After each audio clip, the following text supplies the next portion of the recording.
The following is an interview with Dr. Bernie Dodge, Professor of Educational Technology and creator of the Webquest model. His interviewer is Dr. James Frazee, Director of Instructional Technology Services, San Diego State University. What is a Webquest? Well, the short definition is that a Webquest is simply good teaching with the web. But being a professor, of course, there's a longer definition. So I would say the longer definition is first that it's a constructivist lesson format, that it's wrapped around a doable and interesting task that is ideally a scaled-down version of something that adults do. That it's a lesson in which most of the material that the learners deal with comes from the web, although not necessarily all. It's a lesson format in which you don't have kids searching for information; you have them using it. So they don't use Google very often. The resources are pre-selected by the teacher or designer who put the Webquest together. Often, but not always, students, learners take on roles while going through a Webquest because that allows them to see the situation or the problem through different perspectives and different roles. But the critical attribute of a Webquest is that it involves higher level thinking. Well, what assumptions about teaching and learning is the Webquest model based upon? Well, I assume that authentic tasks are more engaging. Kids from the beginning of schooling right through grad school have had more than enough textbook problems that aren't really part of the real world and are inauthentic. So that using the World Wide Web allows us to bring in real problems with real data about real people and places. I'm also assuming that learning is enhanced by social interaction among learners, that we learn when we think out loud, when we argue with each other, when we have to correct each other's mistakes and listen to each other. So that learning alone is less effective than learning in groups. I assume also that higher level thinking is such a critical skill, such a critical attribute in a world that changes every 10 minutes, that we need to develop it as early as possible. And that's why Webquests are applicable down to about third grade or so.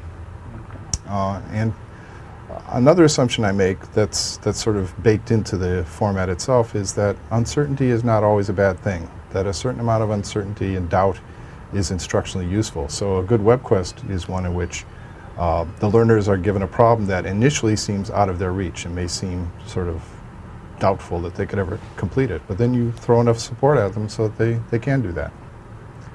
These ideas aren't new. They go back quite a ways. They are sort of a repackaging of or an operationalization of the thoughts of John Dewey and Lev Vygotsky. The other sort of assumption that guided Webquest design was that I think it's better to be evolutionary in this case than revolutionary. That I wanted a format that would actually be used by people. I mean, I can imagine, so could a lot of people, ways to teach that are just so cutting edge and sort of out of the ordinary that they would be hard to implement anywhere else. So I deliberately sort of tempered it down a bit so that it was semi-familiar and so that more teachers would adopt it. And that has turned out to be the case. Yeah. So again, maybe there's an example that illustrates some of these ideas. Yeah, let me show you this example that was developed by 3 students who I didn't teach here at San Diego State about the Berlin Wall.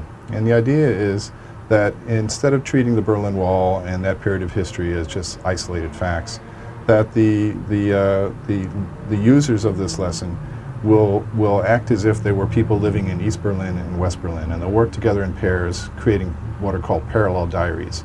And they'll coordinate with each other so that they're covering all that was important about life in Berlin in that time period, and looking for the similarities and differences in their stories as they write 7 days in the life of somebody in Berlin during the Berlin crisis.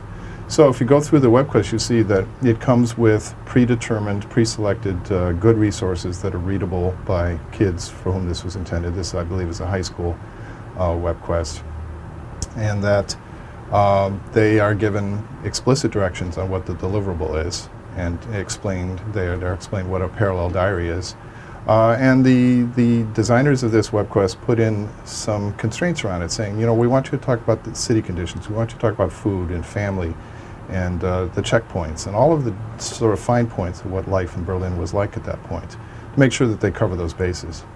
And then to sort of wrap it up, they also study the graffiti that covered the Berlin Wall, and they make up their own example of it. So I can imagine a classroom where this happened, having construction paper all along one wall with graffiti created by the kids. That's not just off the top of their head. It has to be authentically like the graffiti that covered the Berlin Wall. So after looking at this Webquest, there's some things you ought to notice. One is that there's a standard set of parts of a Webquest. It always begins with an introduction, followed by a description of the task, the end result of what the learners will do, and then step by step the process by which you accomplish the task. And then there's an evaluation section and a separate teacher page. But the critical thing is that the task has to involve higher level thinking skills. This is not a place for cutting and pasting encyclopedia entries. This is a task that requires making the information your own, transforming it into some new form.